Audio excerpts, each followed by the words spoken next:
The record should reflect the jury is back in the courtroom. Welcome back, folks. I hope you had a good lunch. Good, thank you. Before we proceed with the publication of People's Exhibit P-TR-1011, I want to remind you that the defendant's statements on this video recording have been admitted only for a limited purpose. You may consider the defendant's statements on this video recording only as to the issues raised by his plea of not guilty by reason of insanity. You shall not consider them for any other purpose. Dr. Reed's statements on this video, whether as part of questions, reactions, or responses, may only be considered for the limited purpose of allowing you to assess the reliability of his examination and to provide context to the statements made in the video recording by the defendant. You shall not consider any statements made by Dr. Reed on this video recording for any other purpose, including for the truth of their content or as evidence of their content. With that, Mr. Brockler, you may proceed with playing Exhibit P-TR-1011. I'm going to dim the lights.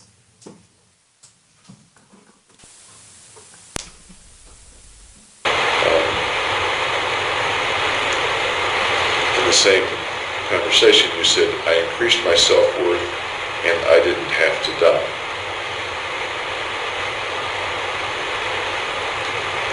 Then I said, do you feel that value 12 times more than you had before?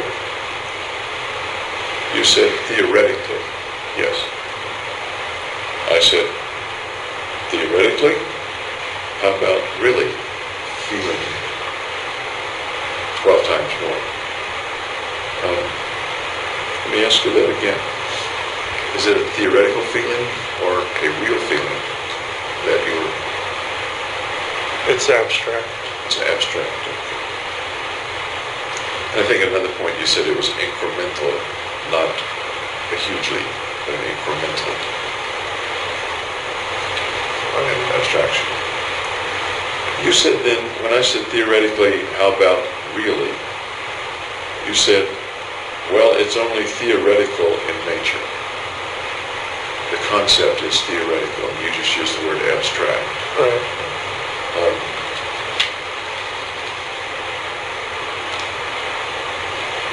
And my note here is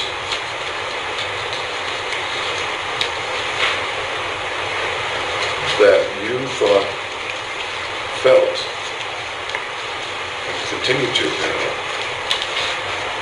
that it was morally okay to kill for the theoretical possibility, not a for sure thing or not a real thing, but for the abstract possibility, to use your word just now, of feeling a bit better. Are you saying it should have been really instead?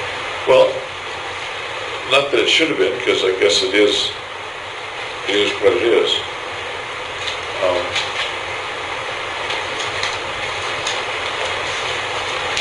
On the one hand, one might think of somebody who says, if I kill these people, I am going to feel better, 12 times better, or some increment better.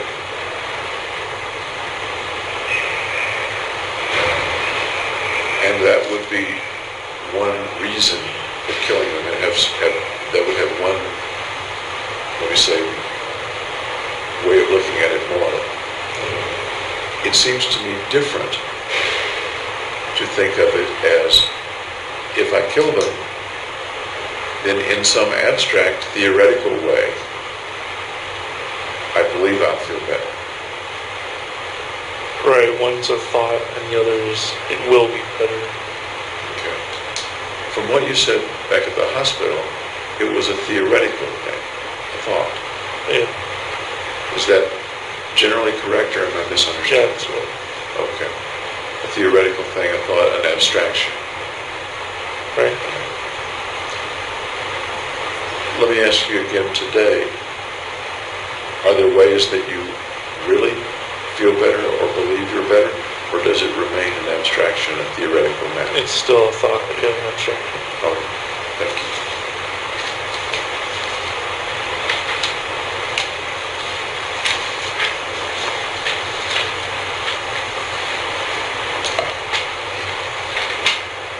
We talked about lying and telling the truth back at Senate. And we were talking about, you're talking with Fenton, I think. Fenton and Feinstein. Speaking truthfully and deflecting incriminating questions. And that's, I think, what you said in your notebook. Right. About what you had done there. You wanted to keep your plans secret, you said. But at the same time, speak truthfully, you said, right, because I'm not a liar. Most of the time, at least. Sorry? Most of the time. Everybody lies sometimes. What's the worst lie that you ever told me?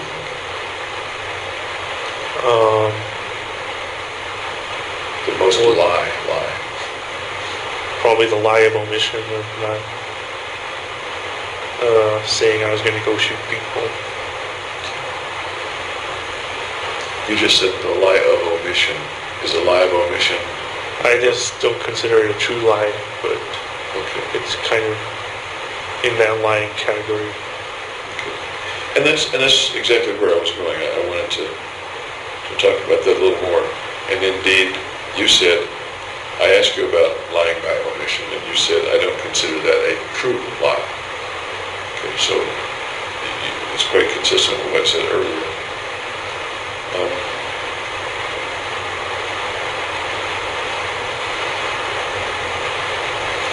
But it sounds like from what you just said, you leave the possibility or the fact that it's a form of lie. Right, it's even got lie in the... Leaving out something important. And indeed, it's when I said, what's your biggest lie? You picked a, quote, lie of omission. Right.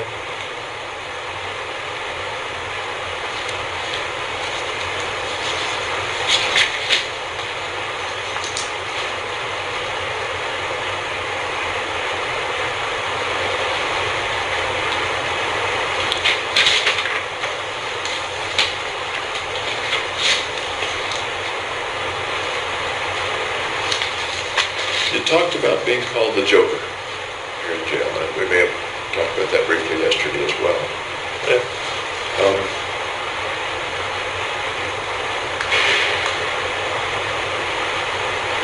When again is the first time you recall people talking or calling you the Joker? Early on and after I was arrested. They still do that? Sometime. Can you describe to me a time or a situation in which you've heard them or noticed them referring to you as a Joker?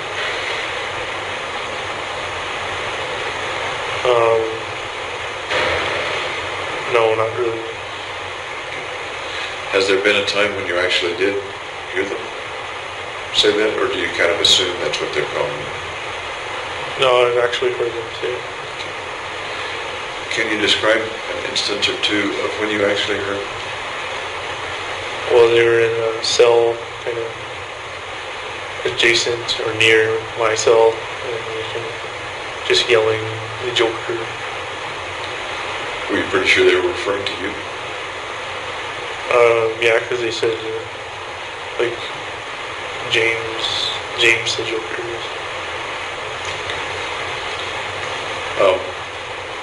I guess it's not a secret that you're in the jail. Right.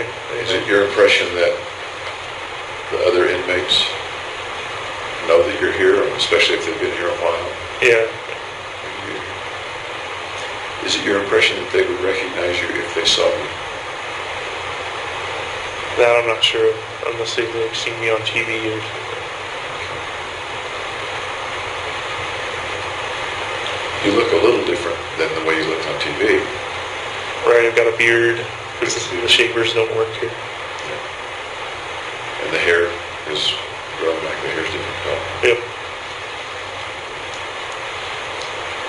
Do you ever call yourself the Joker? Refer to yourself as the Joker? No, I don't.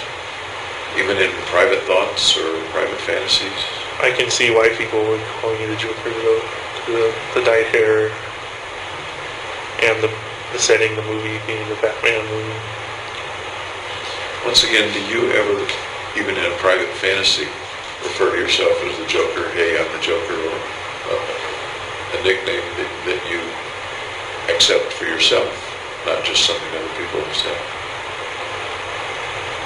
even in private? No, I don't think so.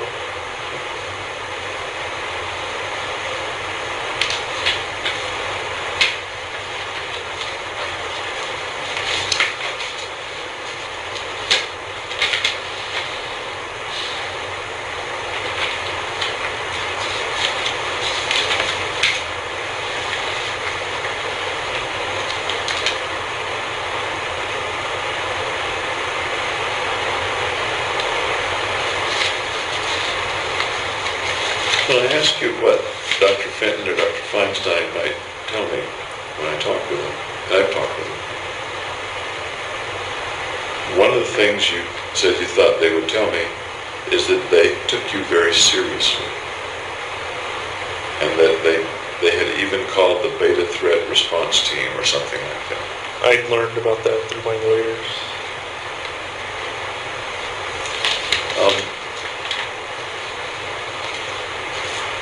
Is there any part of these events, any part of these events,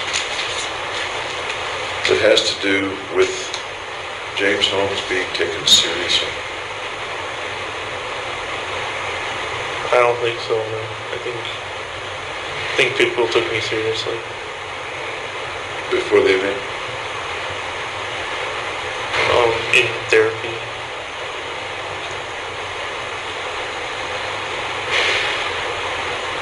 You had a photograph that would, you believe, would influence the way people remembered you and the way people thought of you based on photographs. A notebook that would influence the way people thought of you based on what you wrote.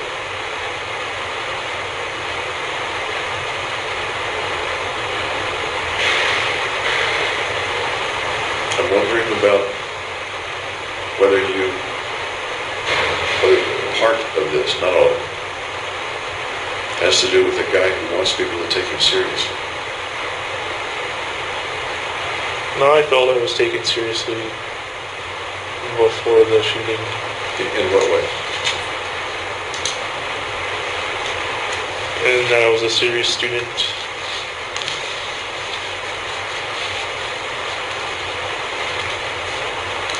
And I agree that no one has suggested to me that you're not a serious student. No one has suggested that you were a trivial person. Right. Sometimes people who are not trivial at all believe or feel that they're trivial and not taken seriously.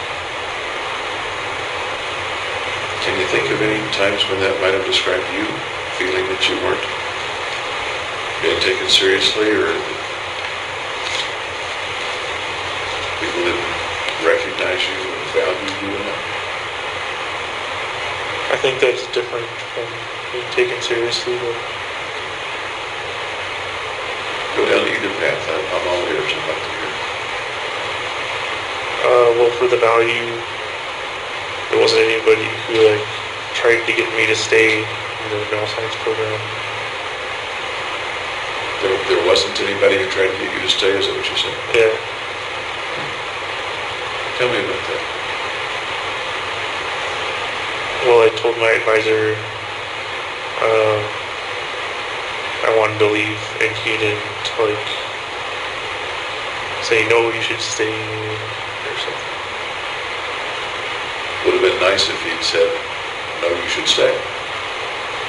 Yeah. You could have still decided one way or the other, but it would have been nice for him to want you to stay. Is that the idea? Right. Yeah. Roughly when did you have that conversation with him? A couple days after I dropped out. So that would have been a couple of days, or several days after the prelims. A couple couple days after the prelims. Did he suggest retaking them, or? No, I felt like I could have asked him to retake it, but I didn't. But nobody volunteered, Right. you can retake. Nobody did. No. How'd you feel?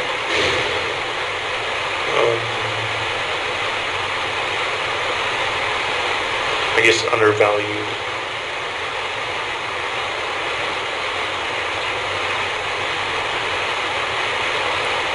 What else did you feel that they thought about you or might think about you at that time? When he's saying that, or maybe other people are not valuing you? I don't know about other people, but it would have been nice if he said. Has something like that ever happened before in your life?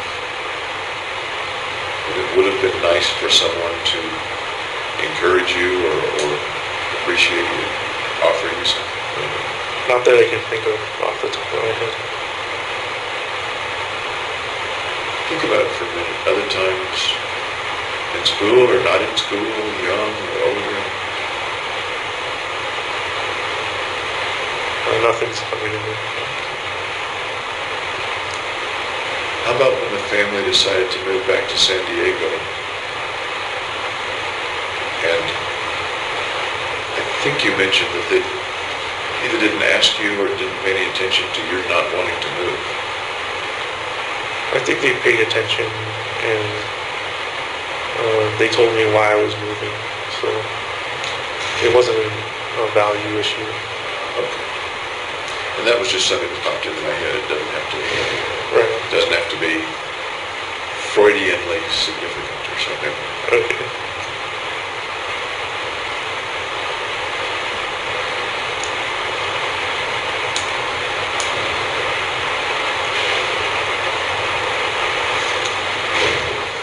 So that was one path, the being valued. How about the other path? What's the other path? The other, you had said, now you're going to test my memory. You had said,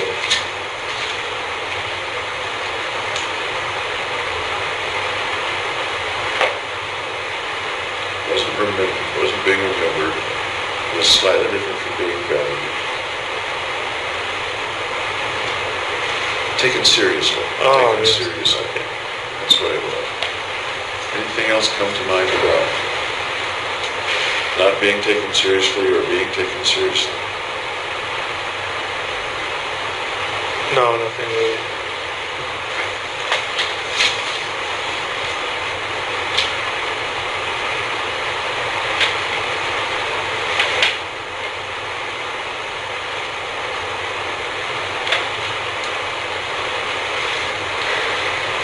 Before the shootings occurred, before you went back into the theater to begin the shooting, that was a point at which you thought the FBI would then come and arrest you, right? Right, because it was in the act. In the act of it. I'm not sure I ever asked you how likely you thought that was at the time. I don't think I've analyzed it like that. Can you think now about the way you felt then, and it may be difficult to put yourself back then? Did you think it was, they're going to be here any time, and you were surprised they didn't stop you?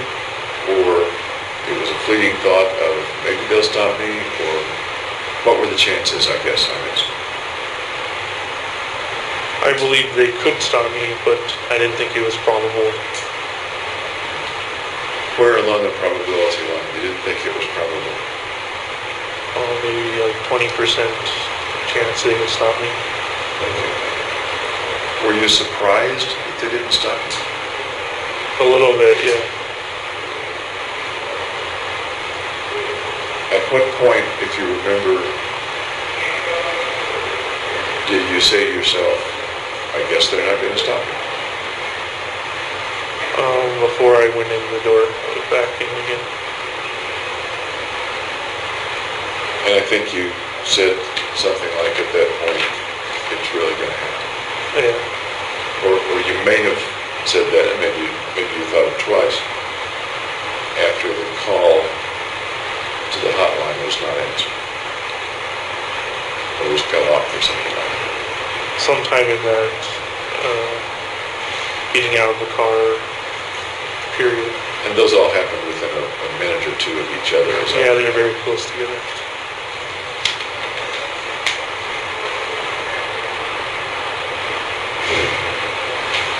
You mentioned that you didn't say anything as you were shooting.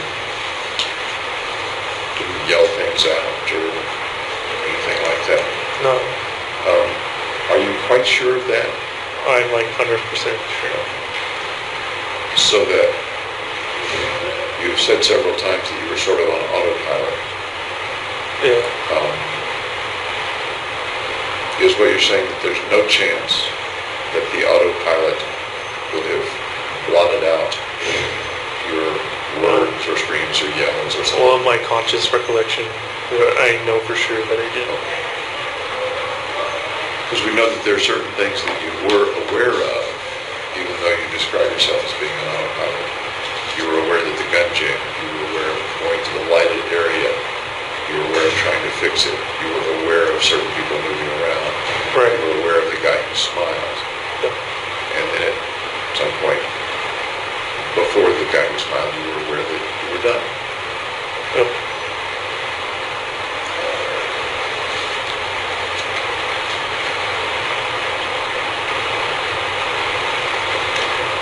I've always been a little curious about the scratches you say were in the gas mask that were interfering with seeing things.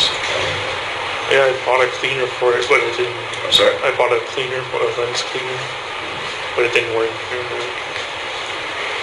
Was it a new or used? It was a new mask, but it came kind of scratched a little bit.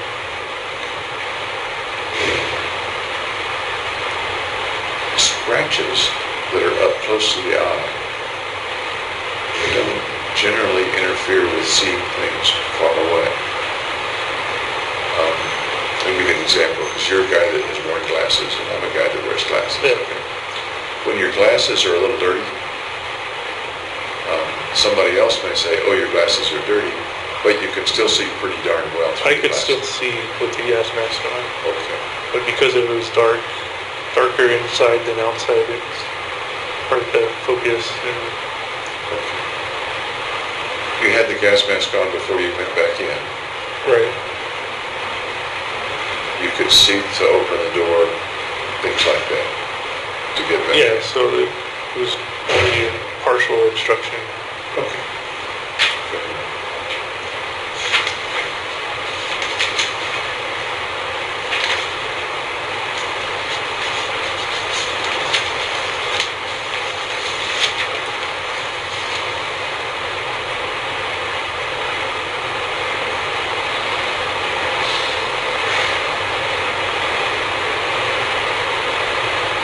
Let me come back for just a minute to the way you might have wanted to be remembered. And I'm not talking so much about now, but the way you believe you wanted to be remembered at the time of the shootings or just before the shootings. Can you talk a little more about that?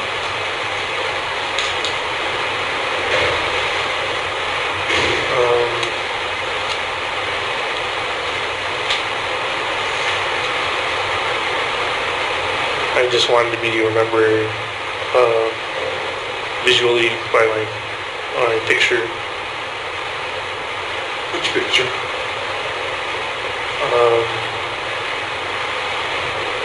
Any of the ones that were on my phone.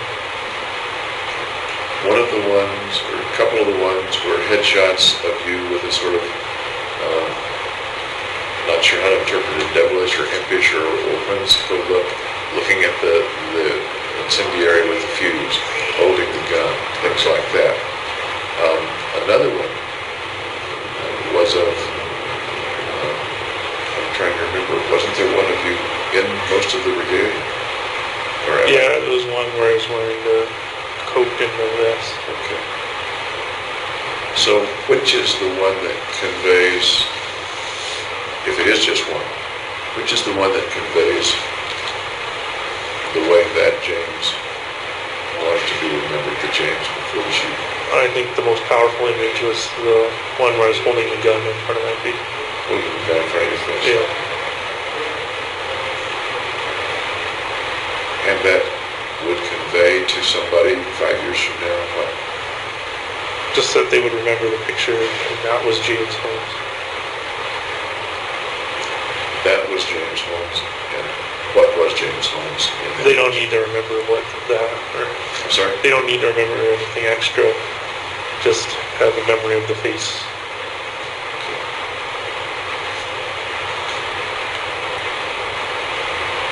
I'm not sure I understand. They don't need to remember anything extra. Yeah, all they need to remember is that's what James Holmes looked like. Looked like. So having people remember what you look like, not forget your face in a sense. But there's a certain attitude to that picture. Yeah. I want them to remember that attitude as well. They don't have to. But I mean, that was the one you picked of the various pictures that had slightly different attitudes. All of them had some of the equipment in them. I guess if they want to remember that attitude, if they can. You're not saying that they would remember the picture of you with the poster of the woman behind you.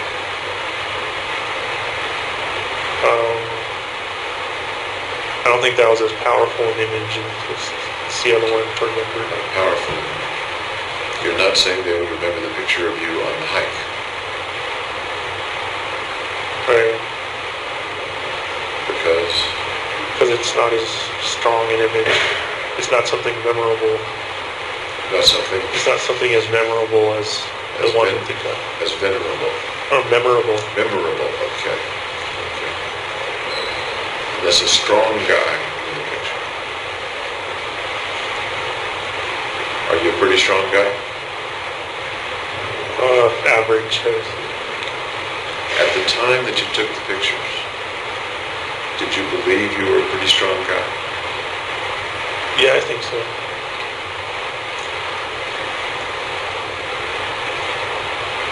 You spin out a couple of thoughts. One is, I'm a strong guy, and that's why I'm taking this picture of me as a strong guy. That I want people to remember me as a strong guy. Another line of thought would be, I'm not such a strong guy, but I can make them think I was a strong guy and make them remember me as a strong guy. If I don't take think that this was the picture. case. Sorry? I don't think that was the case. I don't think that was it. Why would they remember your face anyway? Because it's unusual to have dyed hair like that and contact lenses like that. You're more likely to remember something unusual than something mundane. The elephant in the room, of course, is the shooting as the thing that they will remember and attach the picture to the shooting. Right, so at least they have some memory of who I am. Because I can't particularly think of a picture of a guy holding a gun 5 years ago unless I attach it to some other event that To make it make sense. makes me remember it. Okay. Okay.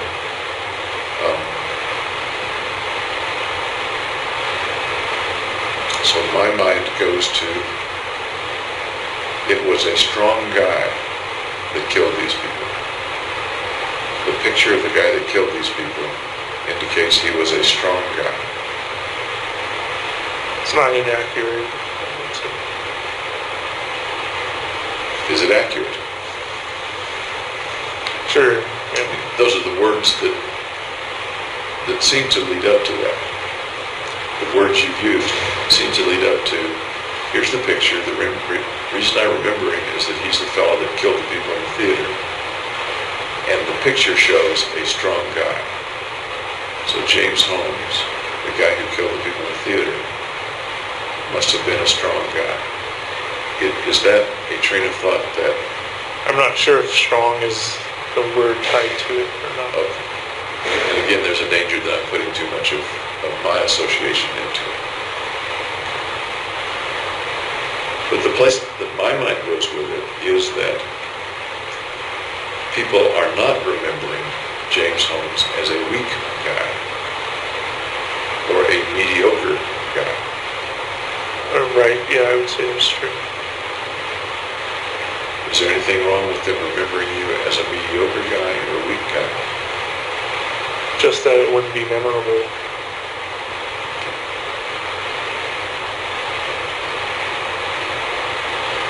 Okay.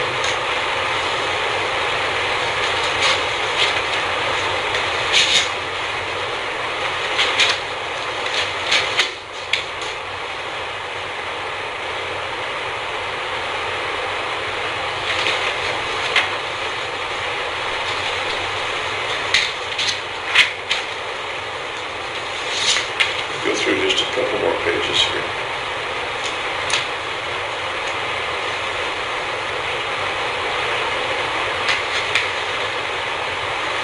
I asked you what it felt like to be arrested. The officers coming up and you surrendering and Everything kind of went as expected. okay. You had a tough time getting to the feelings associated with being arrested. You talked about the process, but not the feelings associated with being arrested. I don't think there were any strong feelings. Do you remember any particular strong feeling during that process? Any particular feeling, visceral or mental or emotional? Just when I got out of the elevator in the police station, there it said child homicide section. And we talked a bit about that and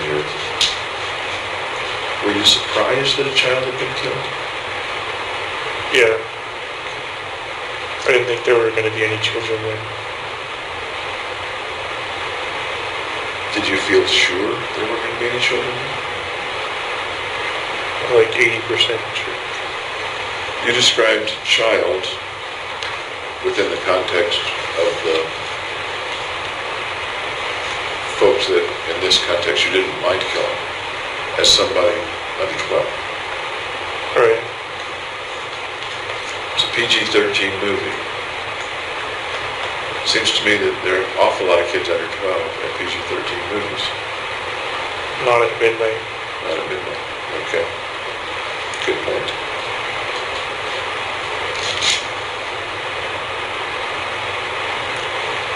And we talked about, even had there been no children, the fact that the people who were killed were likely, some of them, to be parents of children.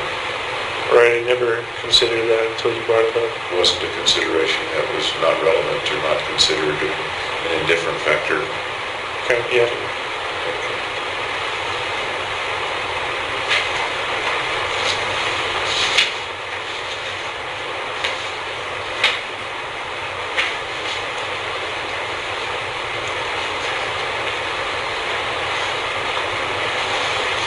The two guys who questioned you, Detective Gumbiner and Detective Apple, you remember those names or not? I remember Detective Apple, but was Gumbiner of the FBI bomb specialist? He was part of it, and I'm not remembering exactly what his title was, but he was with the FBI. Okay.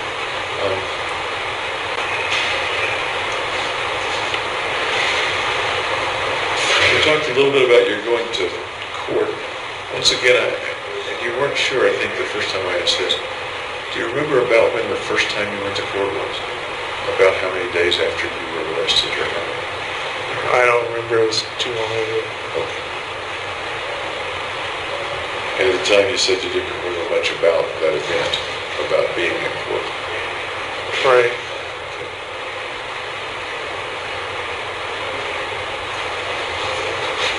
We talked about Dr. Woodcock seeing you.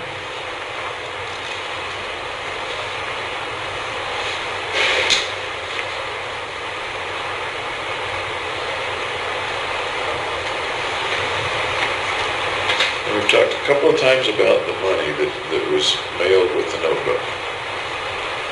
The several $100 and $20 bills that were burned at the edges. At one time you told me that you burned the money because you wouldn't have any use for it. Right, once I got locked up or dead, I couldn't use any money. But you burned it in a particular way. So she would still be able to tell it was money. And the communication to her was what with the money? If I remember correctly, it was because I wouldn't have insurance, and it costed like $80 an hour for each session. So what were you telling her with the money? That money was a problem. You didn't just send her the money, you sent it to her with the four corners of every bill burned off, and the bills carefully plastered onto sheets, as I recall. No, actually, I just put it all in the back of the notebook. I think they might have done that in the sheets later. Okay, so you didn't tape them down to sheets or glue them to sheets. No, they were just loosely leafed. Okay, thank you for clarifying that, because I wasn't sure about that. What did the burning the edges mean, if anything, as part of the communication to Dr. Finn?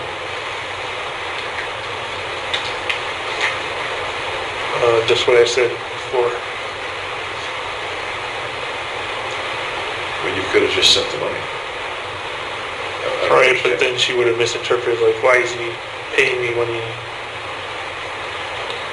Do you think she would have considered it a payment to receive that? I don't know what she would I have mean, considered. payment doesn't come to my mind, at least. The money means something. Psychiatrists always think money means lots of things. Right. But payment is not one of the ones I would have come up with. You burned the edges and sent her several $100. Right, I was trying to tell her that because I lost my job, I subsequently lost the insurance from it. So my illness was like at fault. It sounds like you were mad. Almost saying, here, you greedy shrink. Here's the damn money. Could be. I wasn't too angry though. Explore that could be a little bit for me.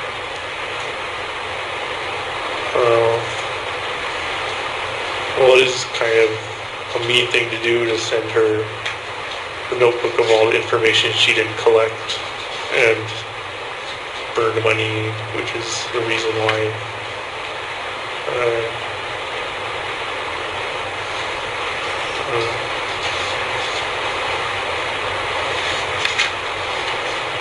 Was there anything in it of, look what you did, Fenton? a little bit, yeah. Tell me about that. Well, it's kind of similar to like that emoticon I sent her when she messed up my prescription. When you sent the emoticon, one of your impressions or one of your thoughts was that it might have frightened her. Yeah, she misinterpreted it as me hitting her instead of it being a blow to the face that she couldn't remember my name or anything. I'd suggest to you the possibility that at least part of the emoticon was an angry thing. And it wouldn't be her misinterpreting, because part of the emoticon really had at least an irritation to it, because she inconvenienced you and she misunderstood you and didn't, this is just Reed talking, didn't value you enough to get the right name on the damn prescription. Yeah, so it was a little bit hostile. Hostile is a real civilized word. Angry, Mean. mad It is was a little bit mean. We come back to the burned money. Any anger, meanness, look what you did, or boy, you'll think about this for a long time, Fenton. In the money? Yeah, I think it's analogous. Can you talk to me about that emotion at the time?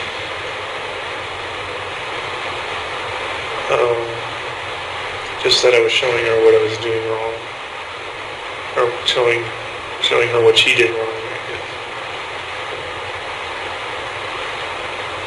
Tell me what you might have been showing her that she was doing wrong.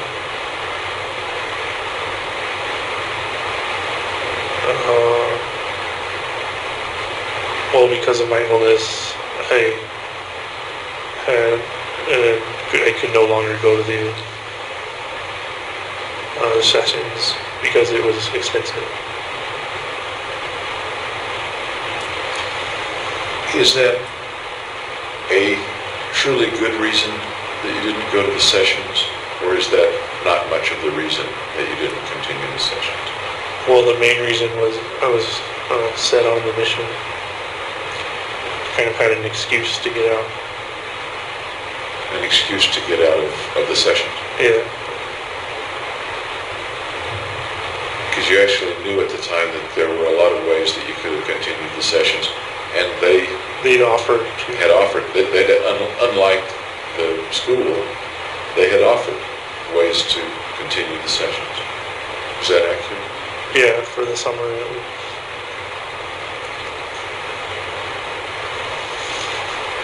I can't think of much else to ask you. What have I left out? Oh, I have no idea. I think you've been pretty comprehensive. Want to expand on anything that we've talked about? Nope. If there's anything that you want to communicate to me through your lawyers at any point, you're welcome to tell them, hey, tell this to Reed, and they will do that. All right. I suspect we won't talk again, at least not for some time. It's possible if I come back for a hearing or something that we would talk again. But I think I have everything that I need to do my task. Once again, I'll wish you what I wish everybody I see, and I hope whatever happens is fair. Okay. Okay. All right.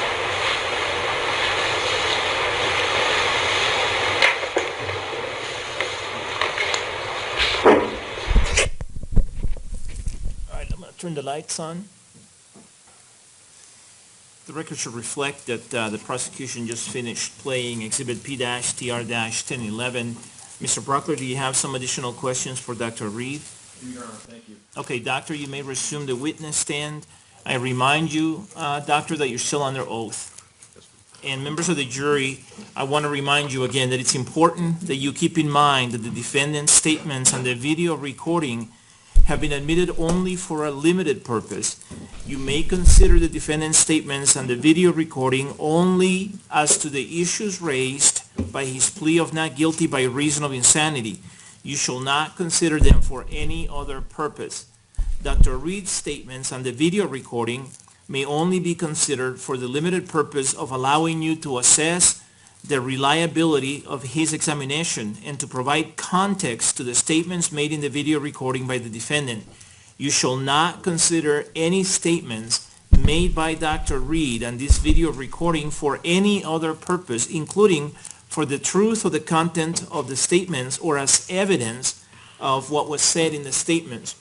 And then finally, I remind you that Dr. Reed's testimony here in court has been admitted only for a limited purpose. You may consider his testimony here in court only as to the issues raised by the defendant's plea of not guilty by reason of insanity.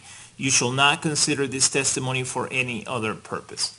Everybody understand those instructions? And they're saying yes and nodding their head yes. All right, with those instructions in mind, Mr. Brockler, you may proceed with the rest of your direct examination. Thank you, Your Honor.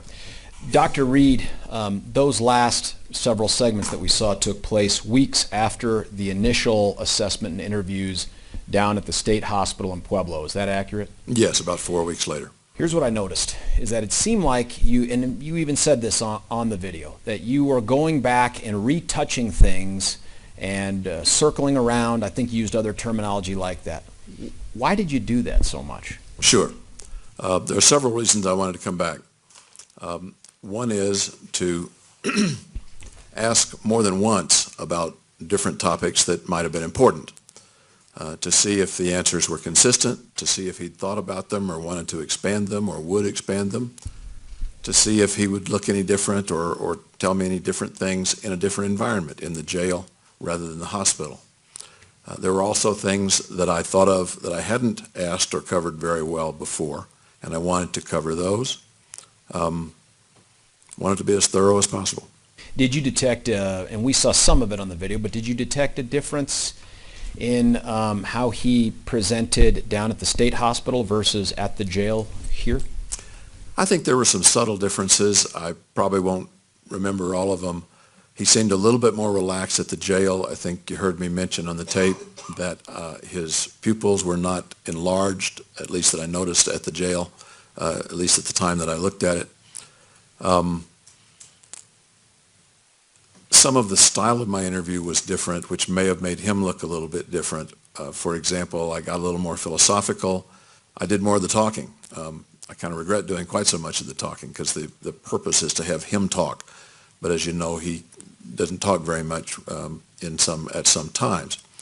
Let me stop there. Okay. There's a couple things I want to touch on with you in that last couple segments that we saw that we had not quite heard before, and I want to ask you about them. One was the commitment that he makes to the value that he says that he receives from killing other human beings as abstract or theoretical. Why was it important for you to get into that with him?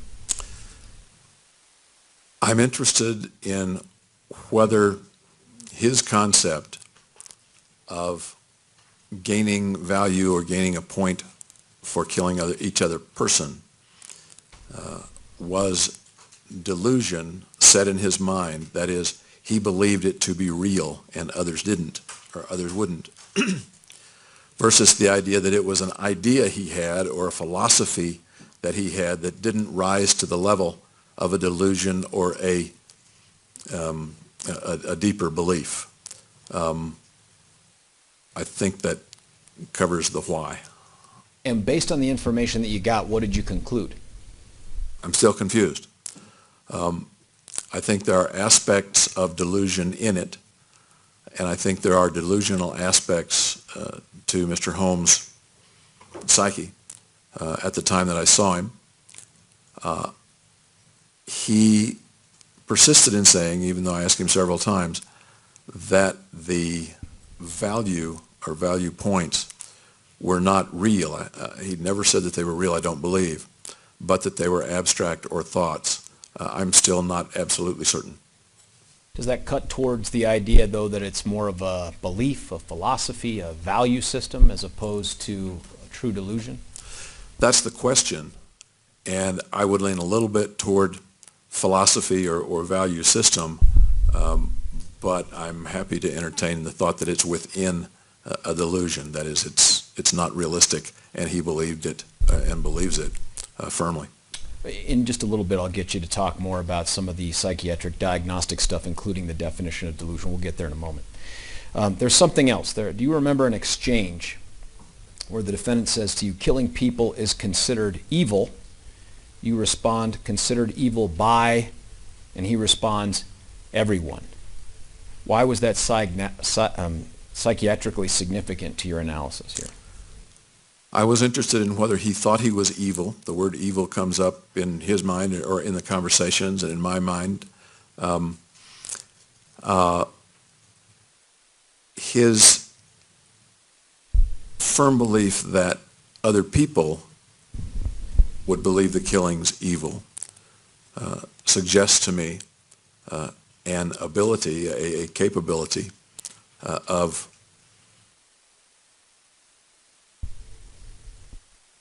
I'm not sure how to put it and stay within the limitations of the court. Yes, is what you're saying that it suggests a capacity to know right from wrong under the societal standards of morality? It suggests that with respect to the societal standards of morality. Thank you.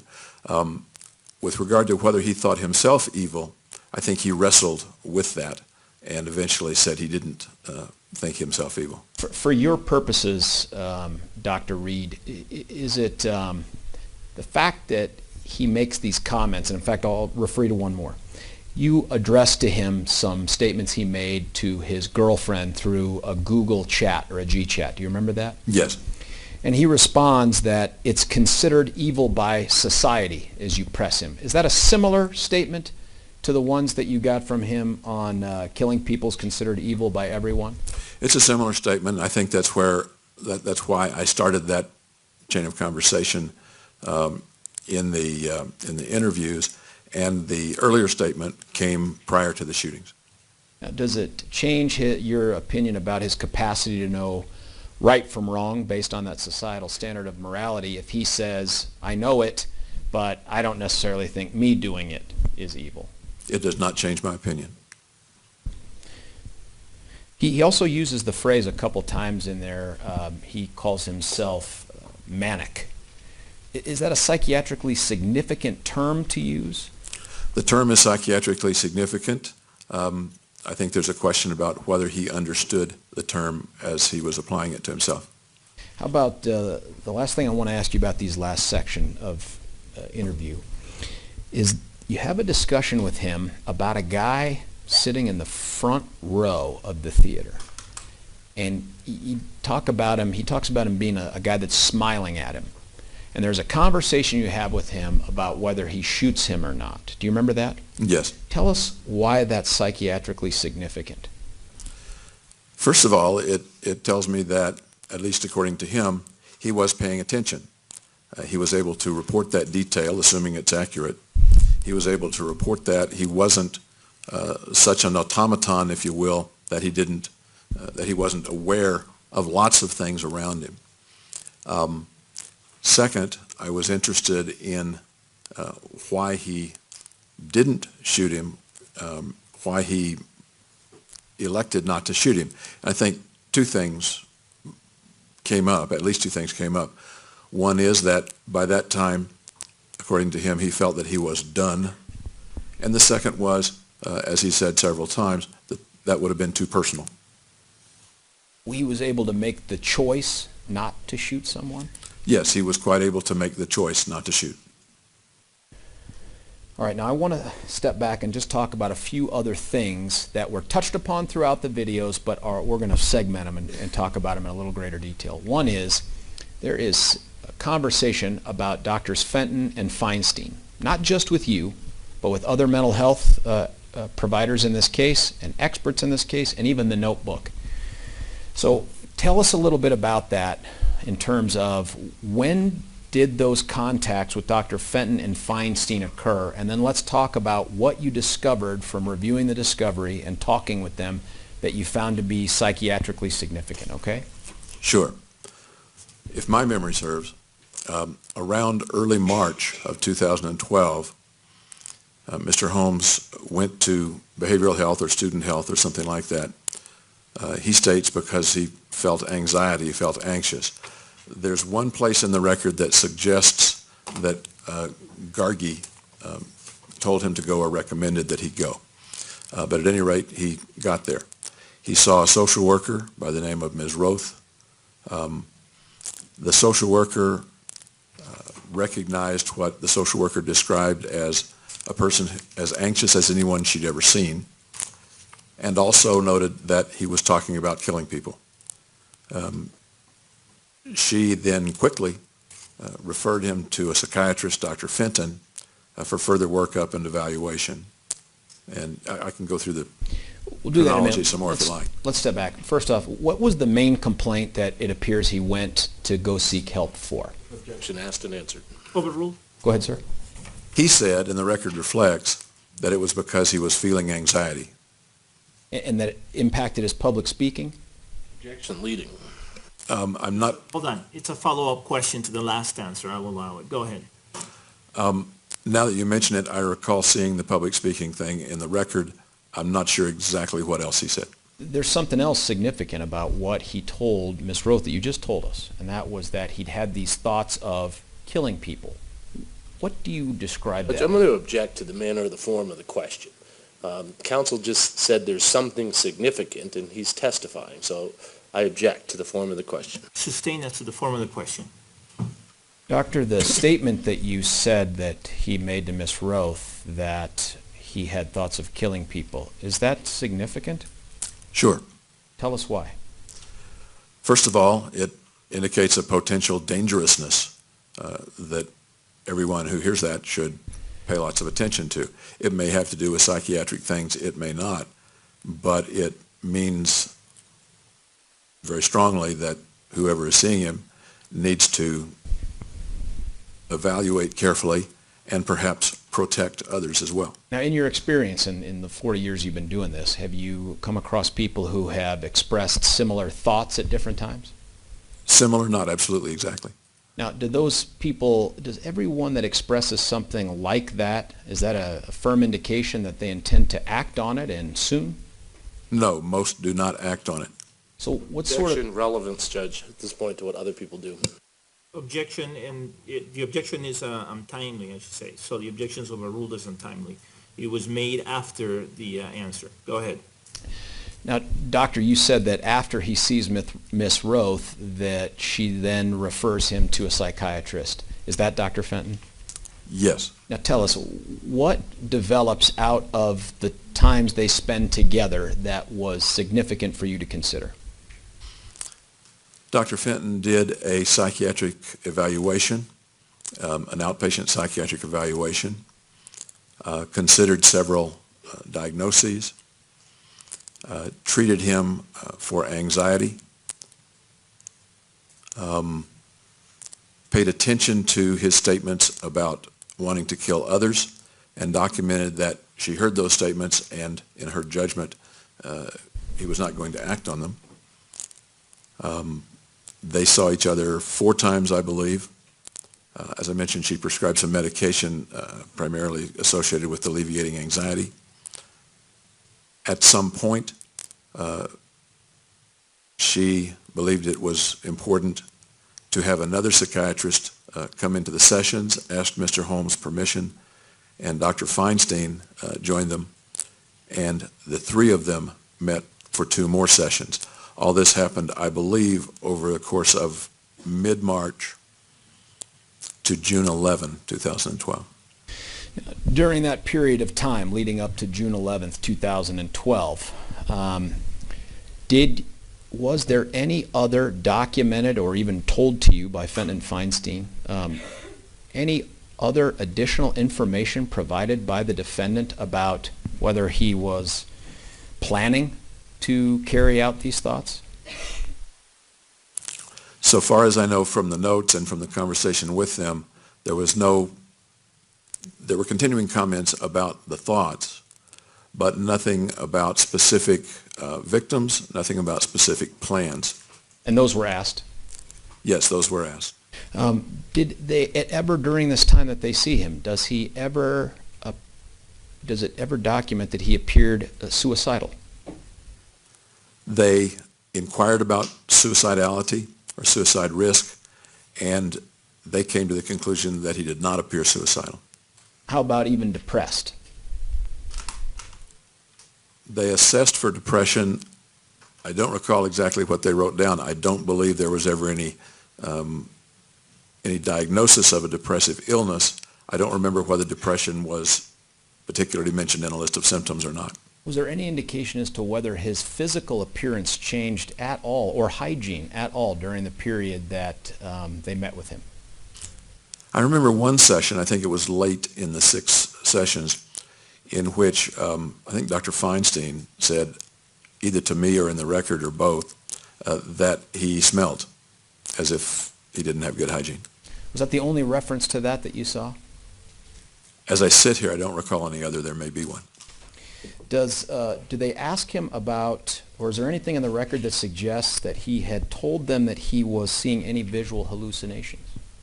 No, he did not tell them about any visual hallucinations. Shadows? No, Flickerings? no, Flashes? no, How about voices? no, and I'm quite sure they asked about voices, and apparently he denied it. Now, I'm saying what was in the record and what they told me, and hoping that that's representative of exactly what happened in the sessions. How about any discussions where he gives information to them about human capital or anything like that? I don't recall any such comment in the record or their conversation with me. So you have this, it sounds like 4 sessions with Dr. Fenton plus 2 with Dr. Fenton and Dr. Feinstein. And you have these meetings with the defendant that take place over this period of time prior to the shooting. And given the information that was provided, was this the basis for some of the questions you asked the defendant about how forthcoming he was with Fenton and Feinstein? It was part of the basis, yes. And what did he tell you about all that? He told me that he hid some things. He told me that he omitted some things. Told me that he believed or realized that if he told them more, they might or were likely to have him locked up, his phrase, which he didn't want. How does that impact your assessment of his capacity to know right from wrong based on societal standards of morality? It suggests that he believed other people would think something wrong or at least dangerous was likely to occur, was imminently going to occur if he told them. You said the last meeting that he had with Drs. Fenton and Feinstein was on June 11th. Is there anything in the record or through your conversations with Dr. Fenton and Feinstein where the defendant reveals to them that he has been amassing an arsenal of weapons? Nothing at all. Does he tell them anything about specific plans or targets on that June 11th, 2012 date? No, he, so far as the record indicates or they indicate, he's kept all that from them. He does share with them some other information about what his future plans may be. Is that true? That's fair to say, sure. What does he share with them? He shares with them that he has failed his prelim exams, that he's dropping or dropped out of school, that he is going to go get a job. He may, I'm just not remembering, say that he was going to apply for unemployment, that dropping out of school or losing his job, so to speak, as a graduate student would cause a loss of the insurance. I think he said something about sticking around Denver rather than going back to San Diego or something like that. When he does that, does he reference his lease? I know that he signed a lease that would extend for some time. I'm not recalling whether or not he said that on that day. Okay, and you were about to say something else before I kind of rudely stepped on your words there. Sorry. Roughly halfway through the session I think was designed to last about 45 minutes. About 20 minutes into the session, he, according to them, abruptly said, I have to go now, I have to talk with my advisor or talk with somebody about dropping out, and without any ceremony left. Now, you actually addressed this in this last portion of the videoed assessment where you ask him about how and why he ended up stopping and seeing Drs. Fenton and Feinstein, and you referenced the money portion based on what he'd sent in the notebook. Do you remember that? I remember we talked about that topic. Yeah. Now, what does he tell you about the statements that he makes to Drs. Fenton and Feinstein about, hey, I'm going to stop seeing you because I'm losing my insurance? It's a bit confused, what he told me. He referred to, I wasn't going to have any money, my insurance was, or I had money, but my insurance had dropped. He, somewhere along the line, Fenton and Feinstein realized that he had some savings he could have used. They offered or invited him, and he tells us in the video, they invited him to continue. They said, essentially they said, we'll find a way to see you. And what he said in the video here that we just saw was, I didn't continue because I was going to be busy with my mission. And doesn't he also say that he needed an excuse to get out of the session? He did use the word excuse, yeah.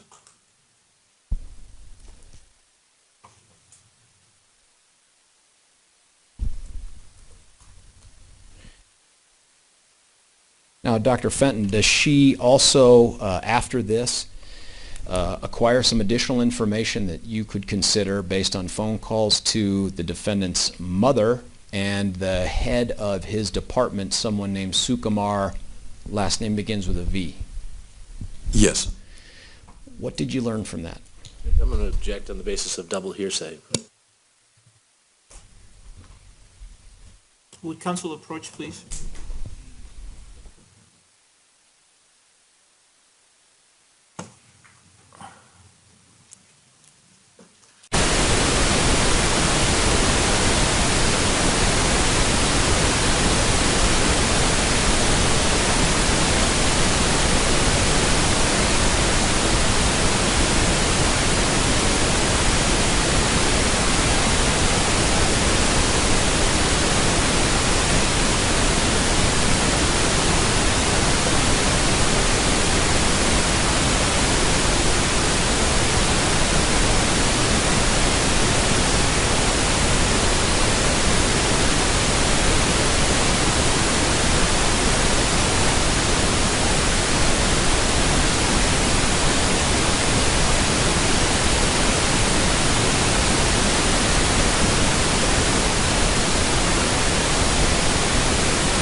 All right, the question has been withdrawn.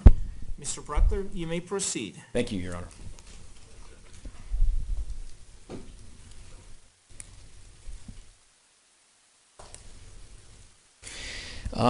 Doctor, you spent portions of this videotaped assessment several different times talking about the notebook that the defendant generated. Do you recall that? Yes. I want to talk to you about certain parts of it. You went over it. Was it almost line by line, or did you just pick certain portions that you thought were most relevant to your assessment? I think it was close to line by line. I may have missed certain things. I just don't recall specifically. Look, there are portions that we even heard in opening statement that were read. How do you characterize the things that were written, not related to the schematics, not related to the planning to commit the murders? I'm talking about the other things that were assessed. And I'll break it down in this way. There's a portion where he seems to engage in some philosophical writings. Do you recall that? Depending on what you mean by philosophical, yes. I use that term. Okay. There are writings that are unrelated to what ails him and unrelated to the schematics about how he was going to carry out this crime and unrelated to him assessing which way he wanted to commit murder. Do you recall that? Yes, there are. Can you describe for us what the significance of those portions were to you? If I might have a copy of it, I've got one in my bag back there, or just so that I can be more accurate. You may approach the witness, Your Honor. You may. Sir, I don't have any writing in this, and I'm handing you just a generic copy of this. I don't intend to admit this into evidence, but take a look at that, and if it looks like the notebook, let us know. And then if you're referring to a specific page, would you tell us which page you're referring to? Sure. Okay, thank you. I believe the question had to do with philosophical things. That was my word, but don't use Okay. my word, dude. Okay.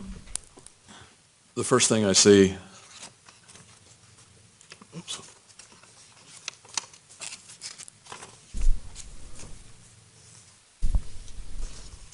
The first thing I see in the very beginning, and it doesn't have, it's a little confusing to look at.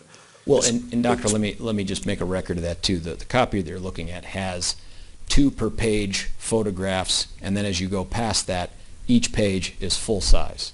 Okay. Does that help at all? That's fine. Okay. One of the very first pages, titled Questions, simply says, what is the meaning of life? What is the meaning of death?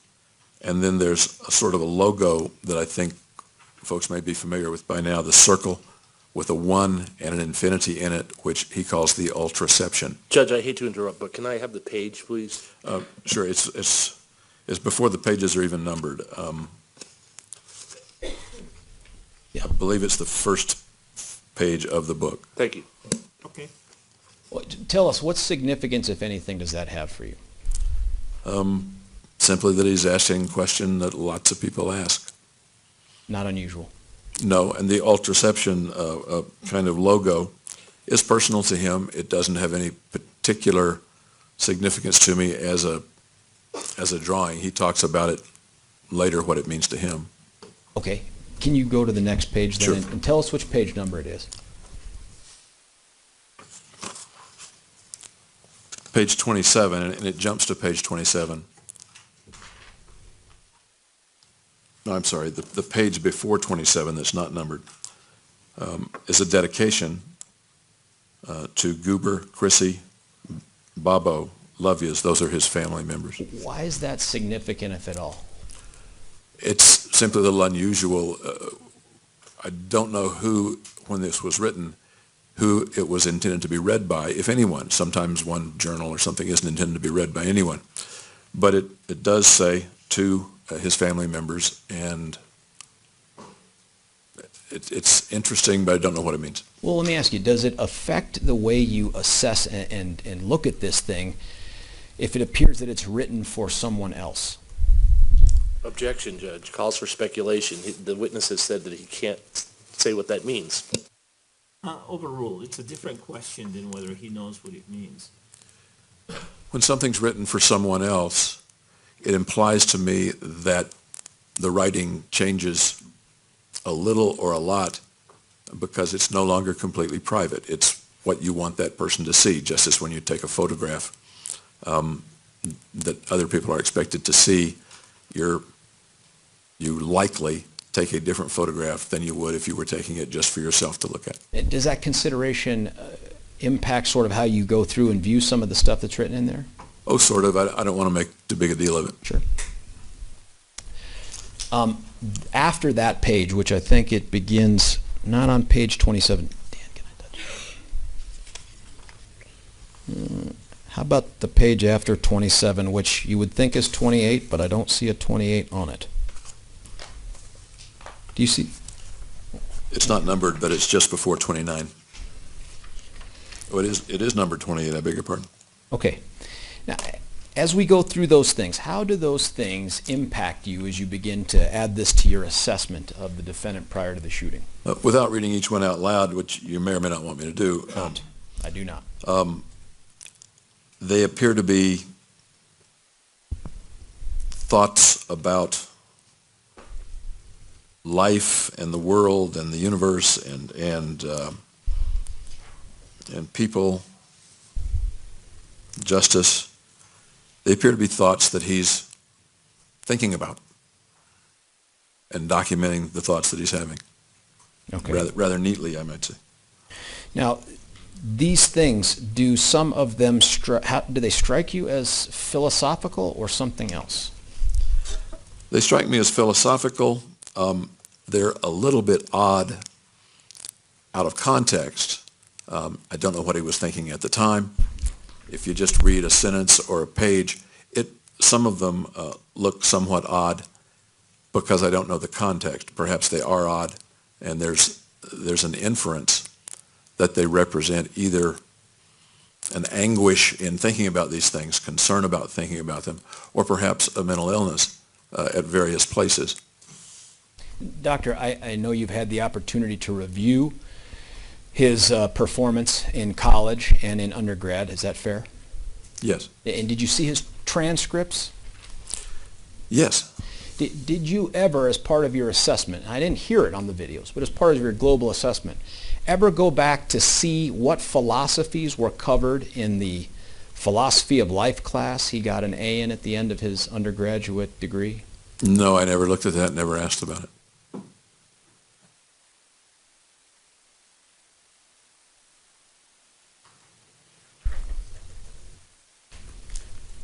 The schematics, as we move through this, right before them, I'm going to get you the page. 48.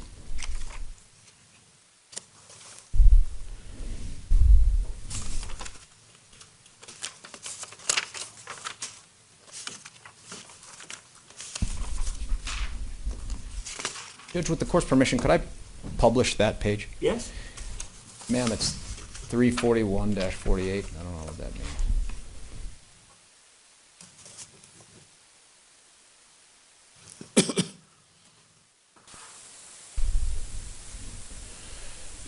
Okay, this page right here, take a look at that, Doctor. I want to ask you, how does this impact, if at all, your assessment of the defendant's capacity to form the intent to murder after deliberation and to act knowingly, all those things?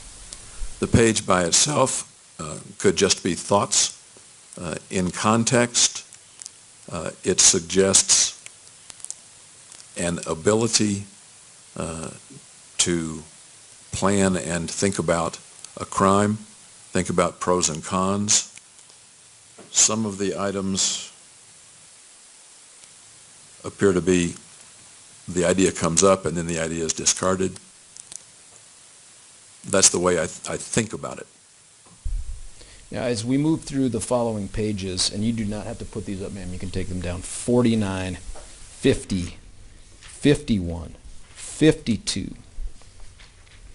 And these are all the schematics of the different theaters with the pros and cons and whatnot. How do you assess those? Now it becomes more specific.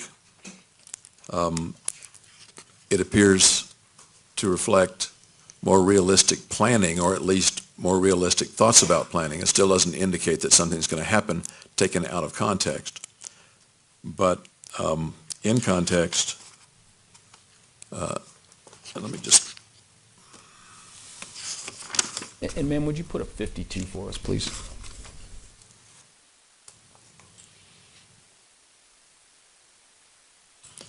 it appears to reflect a lot of trouble gone into both the thought and apparently the actual visiting or measuring of things going into planning the shootings. Now, I've got the top part of page 52 blown up here on the screen. Take a look at that if you would, Doctor. Is there anything about the fact that he's measuring where law enforcement or military would be and ETA 3 minutes? Does that impact your assessment? It suggests that he estimates how long it will take for the police to get there, and suggests that that there are thoughts about whether or how long it might take for him to be caught or stopped. Now, again, in this particular workbook, notebook, journal, there's a couple pages where he goes through a rather detailed assessment, not only of what he believes ails him, Judge, but that... I'm going to object at this point to the form of the question. This is facts not in evidence. Sustained. Rephrase your question.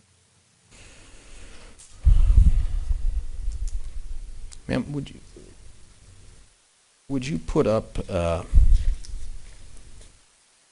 page 32?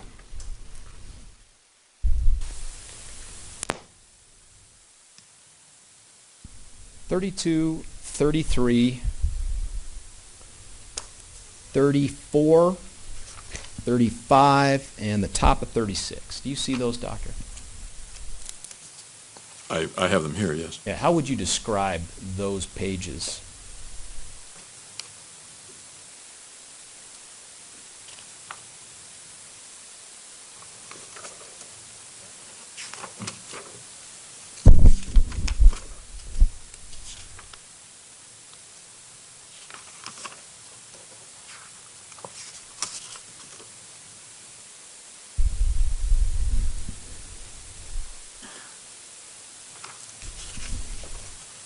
Through 35,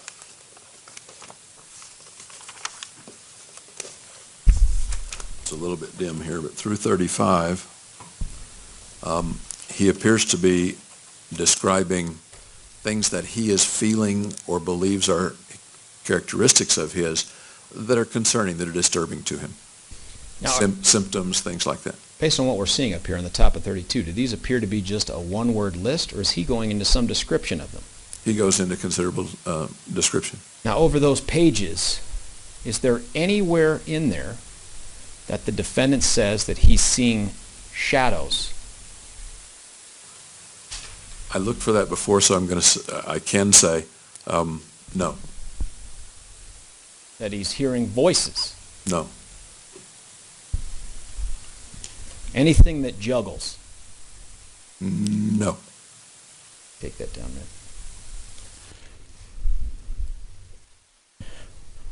I want to talk to you now about, we've talked a lot about capacity, but one of the things that you and the other experts do is try to come up with a diagnosis. Is that fair? Yes. Tell us about what a diagnosis means and what's it based on when you try to come up with one.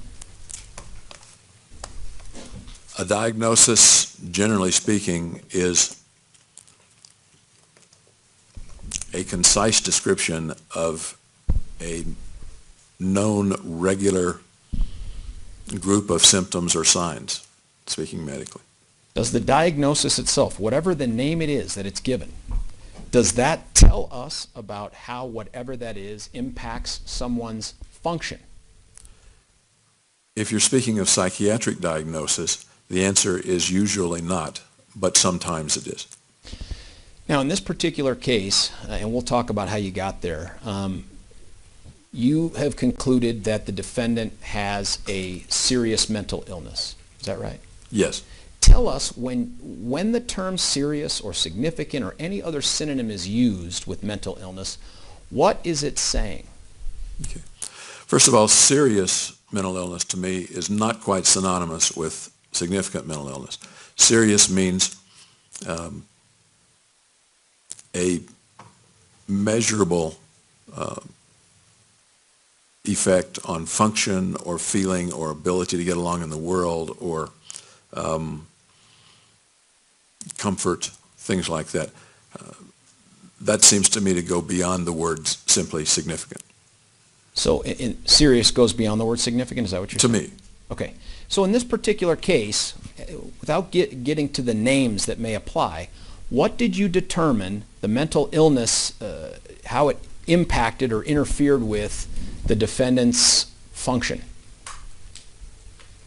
It caused him to have considerable difficulty communicating with some other people in particularly social ways. Not all people, but most. Caused him to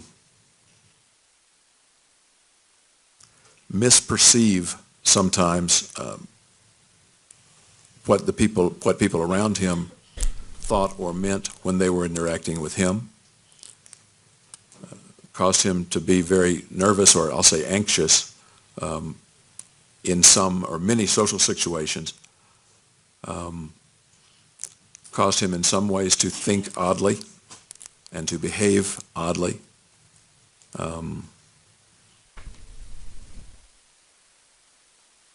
Interfered with his ability to reach his maximum potential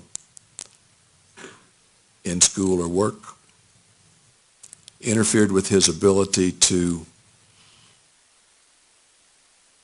form close or intimate relationships. I'm sure that's not an exhaustive list, but those are the things I think of. The things you're describing, are most of them related to his ability to function closely, socially, that sort of thing, and communicate socially? A lot of them are. I don't know that it's most of them, because some of them have to do with the way he views the world and how comfortable he is with the world, not just the way he interacts with the world. Okay. Is there a book, a manual, a treatise, a something that you and other psychiatrists use to try to diagnose someone in terms of mental illness? There are several, but the one that's most common and the one that I think you're referring to is something called the Diagnostic and Statistical Manual, 5th edition, published by the American Psychiatric Association. Okay, now that means there must be 4 other prior editions? Actually, there are 5 prior editions, but that's correct. There were 2 editions of the 4th edition. There were 2 versions of the 4th edition. Now, and how do they change over time? There's been an effort since before 1950, I think, to make the diagnoses more valid, that is, more scientifically correct, and more reliable, that is, so that one clinician using the same criteria will come to the same diagnosis or close to the same diagnosis as another clinician given the same set of symptoms. That process and those diagnostic criteria and other things in the book been arrived at by task forces and committees of hundreds of psychiatrists, psychologists, neuroscientists, and then reviewed in the field by thousands of psychiatrists, psychologists, and neuroscientists. And we can call it the DSM-5 for short? That's the better way to say it. Is the DSM-5 a book that is relied upon by psychiatrists in your field? Yes. Do you rely upon the DSM-5? Yes. May I approach the witness, Your Honor? You may. Sir, I'm handing you this purple book. Do you recognize what that book is? And ignore the tabs. Yes, this is the DSM-5. I will say that I didn't know until you started mentioning it in this trial that it's purple. I thought it was blue. Oh, that could be me. And I don't mean to make light of things. This is a serious time. Okay. Well, that's all right. I have a color impairment. So anyway, that book, whatever that book's color is, that's the DSM-5? Yes. Okay. Now, is there some cautionary word from this manual and the people that put it out about using these diagnostic criteria that we're about to talk about in a setting exactly like this one? Objection, Judge. The leading. May I approach? You may.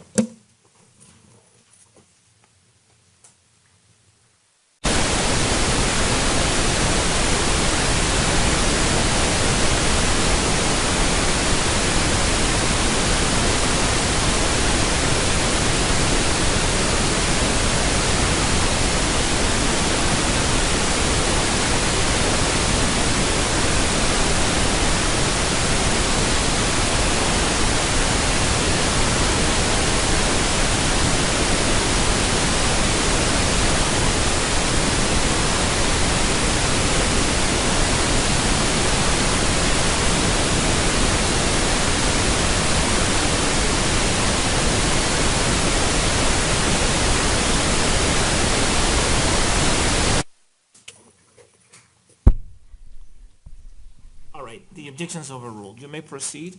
Doctor, your answer to that question? Yes, there is. For the past at least 3 editions of the DSM, there's been what the APA calls a cautionary statement with regard to the use of the DSM in non-clinical settings, particularly administrative and particularly forensic ones. Now, is this actually a cautionary statement about the entire book? I believe it is. I'm quite familiar with the statement, yeah. Who is the book written for? Clinicians. That's not us in here. That's not most of us in here so far as I know. Okay. What I'd like to ask you to do is there are 2 paragraphs that address this here. Could you please read for us paragraph number 1, and then I'm going to ask you to read paragraph number 3. Sure. The title is Cautionary Statement for Forensic Use of DSM-5. Although the DSM-5 diagnostic criteria and text are primarily designed to assist clinicians in conducting clinical assessment, case formulation, and treatment planning, DSM-5 is also used as a reference for the courts and attorneys in assessing the forensic consequences of mental disorders. As a result, it is important to note that the definition of mental disorder included in the DSM-5 was developed to meet the needs of clinicians, public health professionals, and research investigators, rather than all of the technical needs of the courts and legal professionals. It is also important to note that DSM-5 does not provide treatment guidelines for any given disorder. Now, paragraph number 3 begins, however. However, the use of DSM-5 should be informed by an awareness of the risks and limitations of its use in forensic settings. When DSM-5 categories, criteria, and textual descriptions are employed for forensic purposes, there is a risk that diagnostic information will be misused or misunderstood. Those dangers arise because of the imperfect fit between the questions of ultimate concern to the law and the information contained in a clinical diagnosis. In most situations, the clinical diagnosis of a DSM-5 mental disorder, such as intellectual disability, intellectual developmental disorder, schizophrenia, major neurocognitive disorder, gambling disorder, or pedophilic disorder, does not imply that an individual with such a condition meets legal criteria for the presence of a mental disorder or a specified legal standard, e.g. for competence, criminal responsibility, or disability. For the latter, additional information is usually required beyond that contained in the DSM-5 diagnosis, which might include information about the individual's functional impairments and how these impairments affect the particular abilities in question. It is precisely because impairments, abilities, and disabilities vary widely within each diagnostic category that assignment of a particular diagnosis does not imply a specific level of impairment or disability. Thank you, Doctor. What is that telling us in your expert opinion? 2 things. That when diagnoses and diagnostic criteria such as those in DSM-5 are used in a courtroom setting, that needs to be accompanied by some sort of explanation from a clinical source. The second, and I think important here, is that diagnoses, and they mention schizophrenia particularly, but it applies to virtually all the diagnoses, do not necessarily bear on the questions that a court asks, such as questions related to criminal responsibility, particularly when the question has to do, when the legal question has to do with how the person functioned at some particular time, rather than simply whether or not the diagnosis existed. Or whether they had the capacity to form intent, knowing, or whether they had the capacity to know right from wrong based on societal standards of morality? Objection leading. Overruled. In this case, those are the questions, and that would apply. Would you please do us the favor anyway of talking us through how you came to your conclusion about what diagnoses may apply here to the defendant and why? First, I looked at the record, particularly regarding the defendant. I looked at the record of his evaluations, of his treatment, of his various psychological testing and other testing, records of interviews with him, records of how other people view him or have experienced him, particularly prior to the shootings. Then I spent a fair amount of time with him talking about lots of things, and the process of talking with him was also creating, in my mind, something called a mental status examination, which helps me understand how he is mentally functioning as I'm talking with him. Then I take the things that I find, and I think this is true of other people like me too, not just me. I take the things that I find, and I think in my mind, does this fit any psychiatric diagnosis? And if so, which diagnosis or diagnoses may it fit? Then I go to the DSM-5 and other references as well, generally. But ultimately, I'll go to the DSM-5 and see which of the criteria appear to apply to the defendant and all those characteristics. The fit is never, or almost never, exact, but the criteria are set out with a little bit of room. For example, many of the diagnoses might list for one part of a diagnosis 5 or 6 or 7 different things, and if he has 4 or 5 or 6 of them, then that's a mark toward the diagnosis.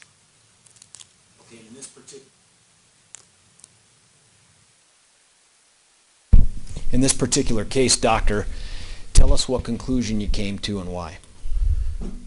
My conclusion is that he meets the criteria for something called schizotypal personality, SCHIZOTYPAL, personality, and may well meet the criteria for something called delusional disorder. I was aware as I did that he comes close to meeting criteria for some other similar disorders, but the one I think is most applicable and the one for which he does meet the criteria, in my opinion, is schizotypal personality.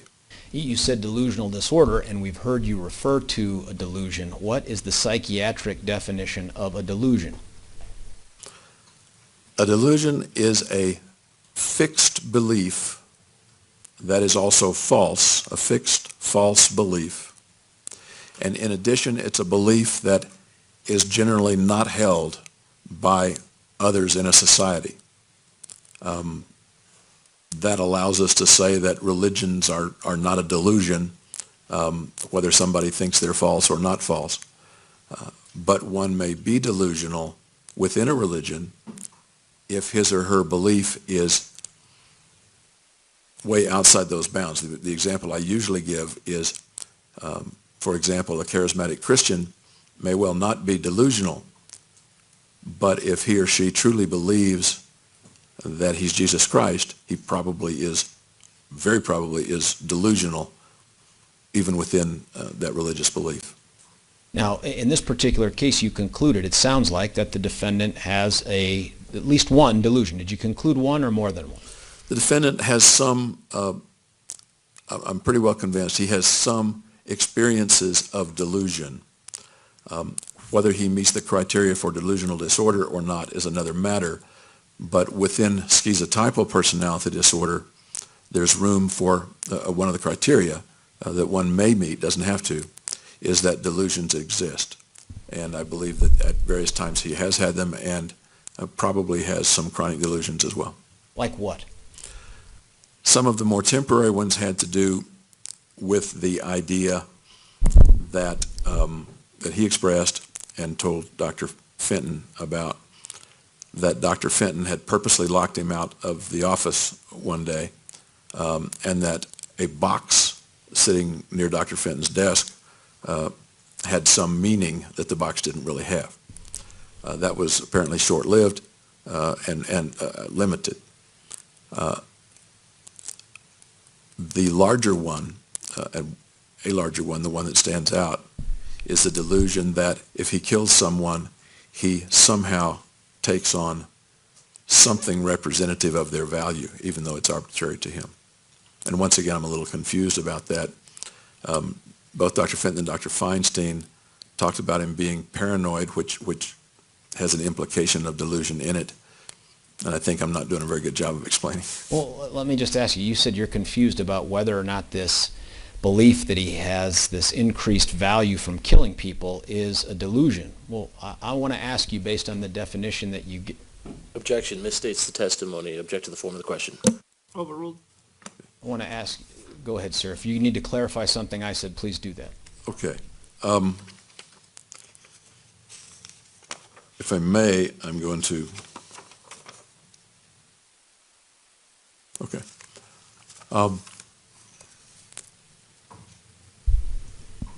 I would not argue with somebody that, with a professional, with a clinician, that says this is a delusional characteristic. He doesn't really have the value of other people, and that's that. He believes in it. It's a fixed and false belief that nobody else holds.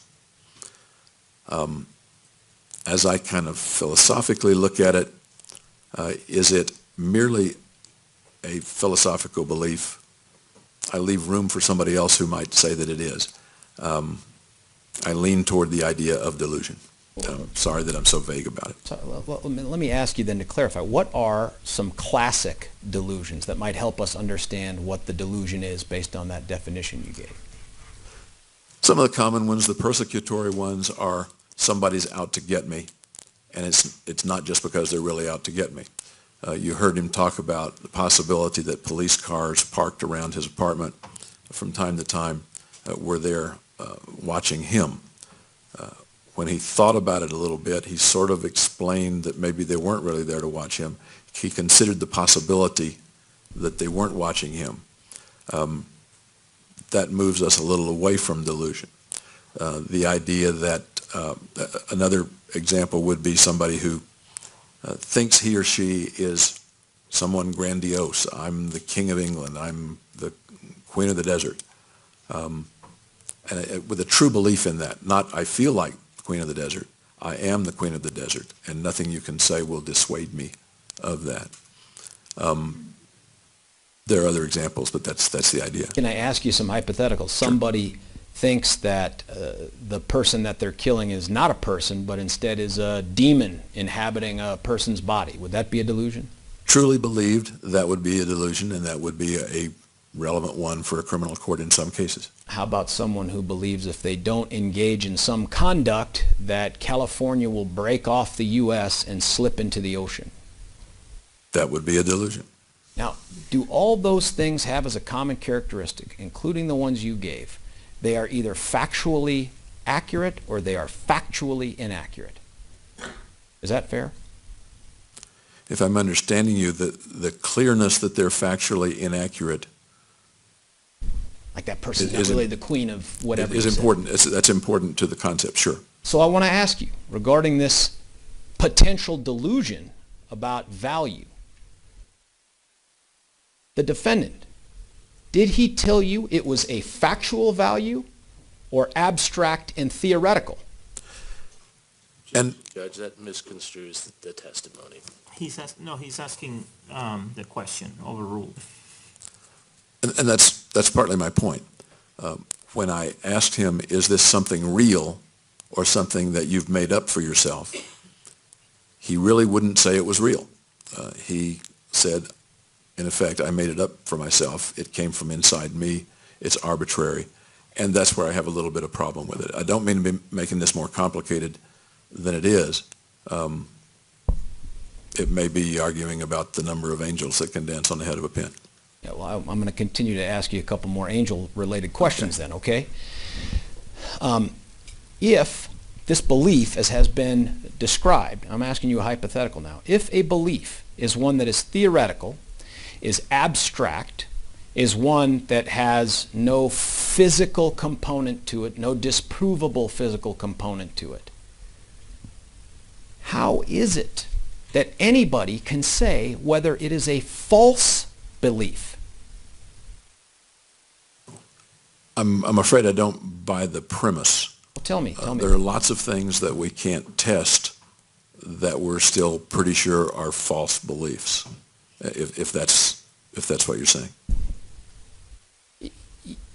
Yeah, let me try to make it simpler. I love Justin Bieber. I think Justin Bieber is the greatest performer on the planet Earth, okay? Let's say that. And no matter what you do, you can show me Beatles, Elvis, country music, whatever it is, I am never going to be dissuaded from that because I value him as the greatest performer ever in the history of music. Now, if everybody on the planet Earth voted and said, we disagree with that, Bieber fever is over, that's it, he's awful, is that a delusion on my part? Or is that just a value, a subjective value that I've chosen to place on something? Objection, relevance. Overruled. Go ahead, sir. It sounds like a value you have chosen, and you use the word subjective.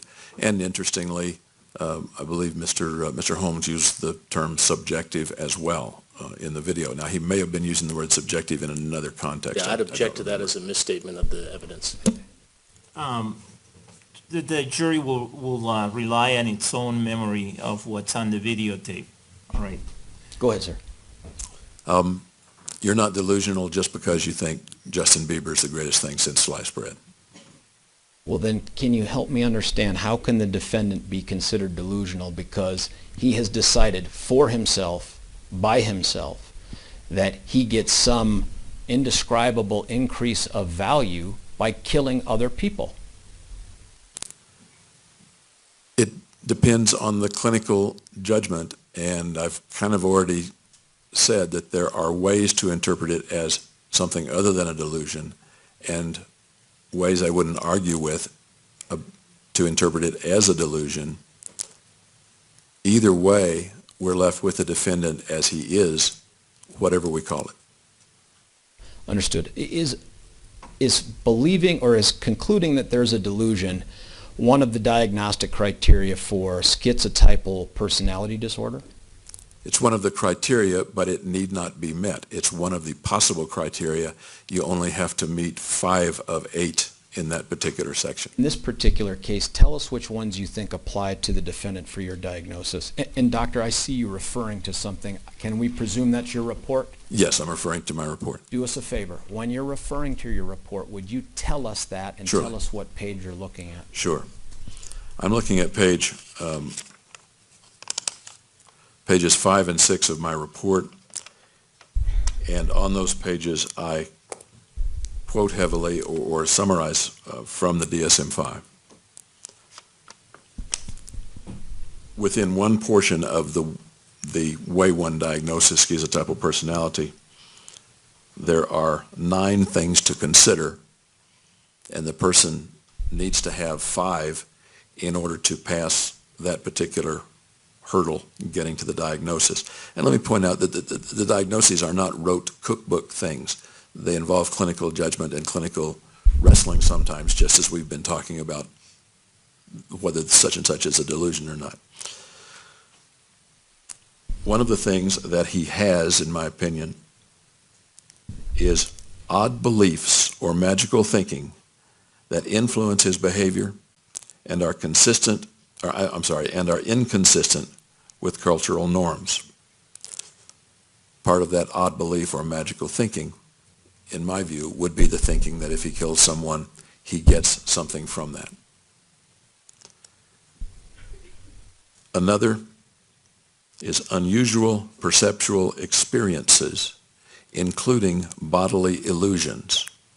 We've talked about Mr. Holmes describing seeing flickers or shadows. There are points in the notebook in which he describes, and he described to me, wondering if his nose is a certain way, wondering if some other body parts are working or not working, that I think are likely to be illusions about his body. And certainly the other perceptual experience would be the shadows or the flickers, assuming that they're as he's describing them. A third one is odd thinking and speech, such as, but not necessarily limited to, vagueness, circumstantiality that's wandering around before you come back to the point, speaking in metaphors, over-elaborating a stereotyped speech. The way he has talked with me and with some other people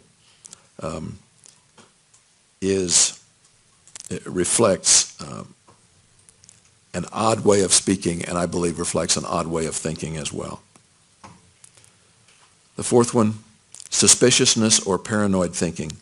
I think that's present to at least some extent at some times, and we've already talked about, and I'm talking about before the shootings, we've already talked about him thinking that Dr. Fenton's box had a particular significance, or Dr. Feinstein's cast had a particular significance for him. The fifth one, sixth one on the list, but the fifth one that he has, in my opinion, inappropriate or constricted, limited affect. Affect means your facial expression or your emotions as they come through your face. We see in Mr. Holmes a somewhat flattened or blunted affect. Some affects I've simply not seen. Significant anger, significant sadness, things like that. Seen a little humor. But mostly his face doesn't change much as he talks with us or to anyone that I know of. Another one, I think it would be number 5, maybe whichever number it is. Odd, eccentric, or peculiar appearance or behavior. The way he behaves with people, I believe, is a bit odd, and I would put a check mark there. Some people wouldn't.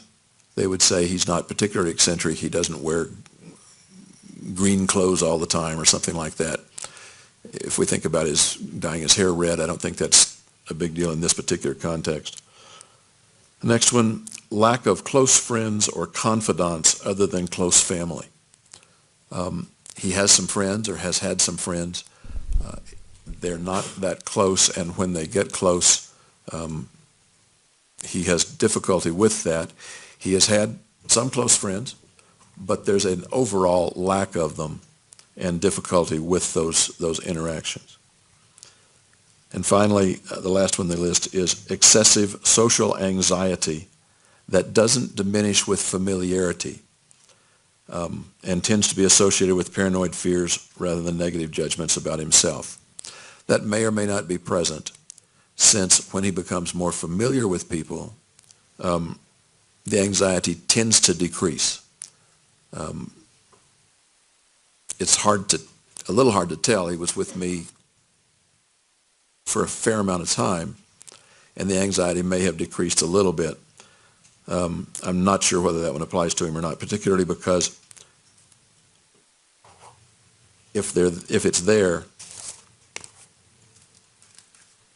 well, let me go back on that. Tending to be associated with paranoid fears rather than negative judgments about oneself. It may be there, it may not. Any way you cut it, I believe there are at least 5 of those 9 things that are clearly present in Mr. Holmes. Now, there's another part of the diagnosis, and that is that he doesn't meet, in order to make the diagnosis, he cannot meet criteria for certain more serious illnesses, such as schizophrenia. If he is diagnosed accurately with schizophrenia, then in my book, he doesn't have schizotypal personality. Maybe he had it before and it became schizophrenia. The issue there is, does he meet the initial criteria for schizophrenia? I believe he does not meet those, so I would, or did not prior to the shootings, so I would leave him here. I'm aware that some other people believe he does meet those criteria. I don't have an enormous argument with him, except that, and maybe this is going too far with your question, except that I don't believe he had a significant psychotic break prior to the shootings. That is, a significant and lasting break with reality. Your Honor, I think you're about to ask me if I needed 15 minutes more, and I do, and then I'll be done. All right, we're going to go ahead and take a break then. All right, members of the jury, let's go ahead and take our afternoon break. Please keep in mind all of the advisements that I've been giving you with respect to your conduct. They all apply during the break. I'll see you back here in 20 minutes.